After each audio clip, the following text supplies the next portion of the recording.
Hey there, and welcome. Let's try a little thought experiment.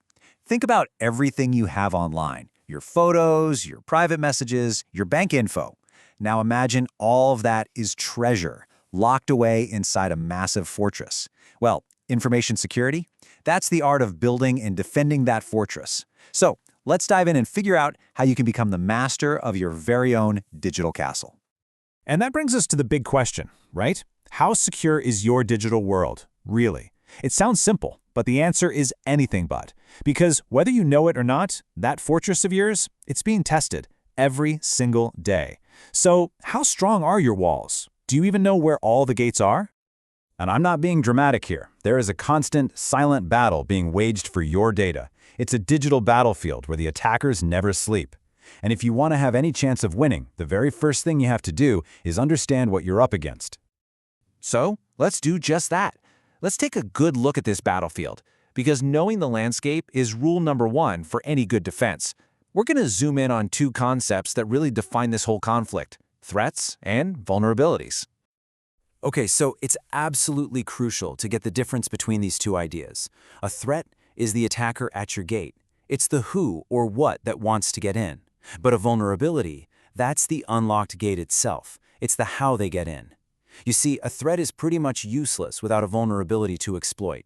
That relationship right there, that's the heart of cybersecurity. And these threats come in all shapes and sizes. You've got phishing, which doesn't try to break down your walls, it just tricks someone inside into handing over the keys. Then there's ransomware, which sneaks past your guards and holds your treasure hostage. And then you've got insider threats, which is when you realize the call is coming from inside the fortress. These aren't just hypotheticals. This is the stuff we're defending against every single day. All right, enough with the scary stuff. How do we actually fight back? Well, every strong fortress is built from a blueprint, and in information security, our blueprint is something called the CIA triad. No, not that CIA. This gives us the three core principles we need to build a solid defense. First up, we have C for confidentiality. It's actually super simple. Keep secrets secret. This is all about making sure that only the right people can access the sensitive stuff. It's the locks on the doors and the keys in the right hands. Next, the I stands for integrity. This one's all about trust. It's about making sure the data inside your fortress, your maps, your records, is accurate and hasn't been secretly changed. You have to be able to trust that your information is what you think it is. And finally, the A is for availability. Because look, a fortress is totally useless if the good guys can't get in and out to use it, right? This part of the triad makes sure that your data and systems are up and running for authorized people whenever they need them. Okay, so now we have our blueprint: confidentiality, integrity, and availability. It's time to actually start building. We're going to look at the real tools and techniques we use to construct our defenses. You know, the walls, the guards, and the moats of our digital world. Our defenses really fall into two big buckets. You've got logical security, that's all the digital stuff, the firewalls, the passwords, the encryption that protects the data itself. But then you also have physical security, because that data lives on actual physical machines. You need locks on the server room door just as much as you need strong passwords on the files inside. And these defenses, we call them controls, come in three main flavors that all have to work together. Administrative controls are the rules and policies, like who's allowed to do what. Technical controls are the technology you use, like firewalls and antivirus.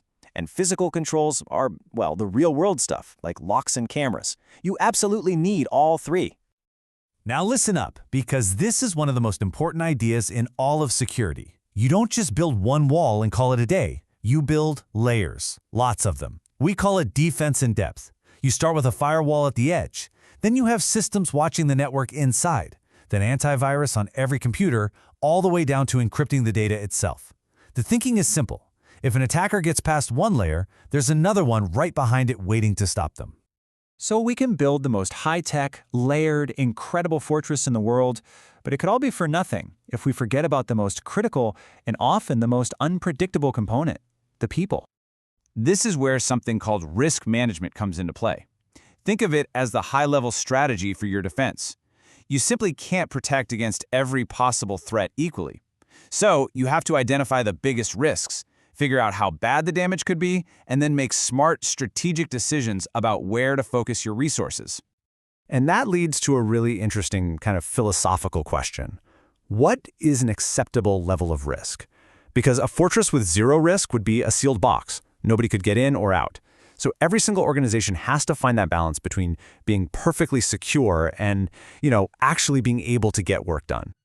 And that decision isn't just a wild guess. It's a calculated choice based on some really clear factors. What's normal in your industry? What are the actual consequences if things go wrong? And the big one, does the cost of putting in a new defense outweigh the benefit you get from it? Answering those questions helps you figure out what you're willing to live with. At the end of the day, this is what it all boils down to. Building your fortress isn't a project you finish. It's a living process. It requires constant attention. As new threats pop up, you have to adapt your defenses. Security is absolutely a journey, not a destination. So, I'll leave you with this final question to think about.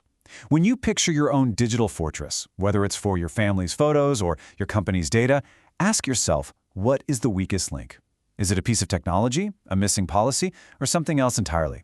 Because finding the answer to that question, that's the real first step to building a truly secure digital world.